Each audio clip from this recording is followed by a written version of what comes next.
Hey guys, this is EckhartsLadder. Hello and welcome to another Star Wars video. So, at the Battle of Ryloth, some quick thinking between Anakin and Ahsoka allowed the Republic to break through the Ryloth Blockade just in time as things were getting really desperate for the Twi'leks and Republic forces on the surface. That being said, Anakin's strategies in this battle could be described as not very cash money, to put it lightly, and if we were looking at this battle through the real-world rules of war, well, Anakin would have committed a very serious war crime. Now, hold on to all of those typing away angrily. Yes, I know the Star Wars universe does not have to abide by the real rules of war that we use here on planet Earth. It's not like the Republic ratified the Geneva Convention or anything like that, but that notwithstanding, most of these rules, and certainly the rule we'll be talking about in today's video, have a very logical basis that you would think would be upheld in the Star Wars universe. So let's look at the facts. The Confederacy of Independent Systems managed to secure a successful blockade of the planet of Ryloth, anchored by a Lucrehulk-class carrier. The Republic tries but fails to break the blockade through conventional means, is sent retreating with their tail between their legs, and returns having devised a very sneaky strategy. Anakin Skywalker, in a heavily damaged Venator-class cruiser, offers to surrender to the Separatists in exchange for safe passage of aid to the Twi'leks on the surface below. Anakin offers not only his ship, but all the crew aboard and himself. The Confederacy seems to agree. They do not fire on the ship as it's approaching, but the Republic would jump in a reinforcement Star Destroyer, and Anakin would set the Venator on a collision course with the Lucrehulk, the Venator in actuality being completely empty, and him ejecting at the last minute to safety. At that point, Ahsoka, using a Marg Sable, is able to break the blockade, and the Republic is able to travel to the planet below. So what's the war crime here? Well, in the real world we would call that a false surrender, or more generally a perfidy, which is a violation of good faith between parties, with the offering party intending to take advantage of an enemy who weakens themselves in order to comply with the good faith agreement. Perfidy is outlawed in the Geneva Convention, with prohibitions against false surrender being found in Article 37, subsection 1a. Although it's not really important, the key elements of the offense under the Geneva Convention include inviting the confidence of an adversary, leading him to believe that he is entitled to or obliged to accord protection under the rules of international law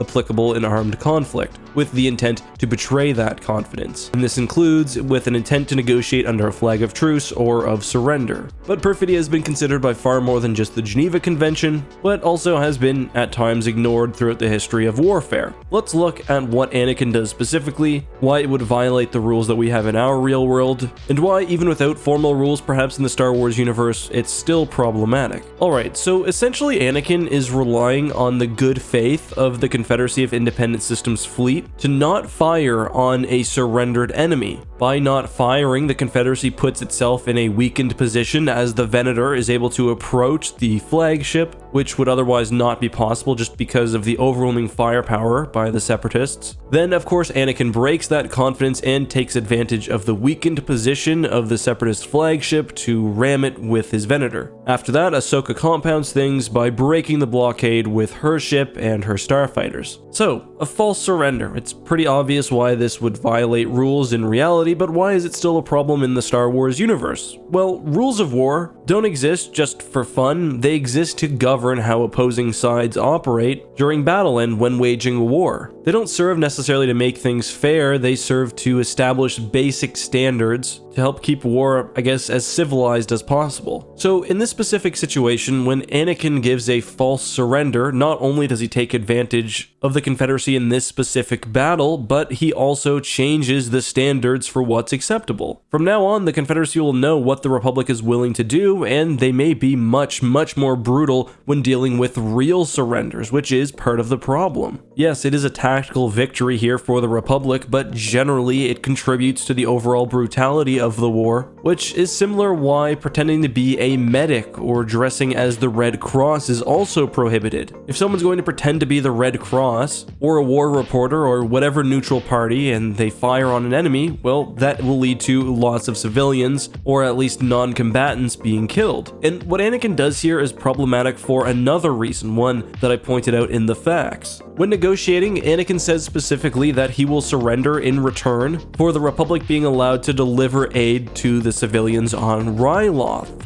Now, not only has Anakin thrown doubt into future Republic surrenders, but now the Confederacy is also going to be concerned that the Republic is not offering in good faith when it comes to the welfare of civilians, or that civilians could be somehow weaponized, which is, well, not very good for civilians. Put practically, if the Confederacy thinks that the Republic is going to start weaponizing civilians or surrenders, well, maybe they start shooting every clone POW, or they start wiping out any civilian centers or aid or medics that don't have a tactical purpose.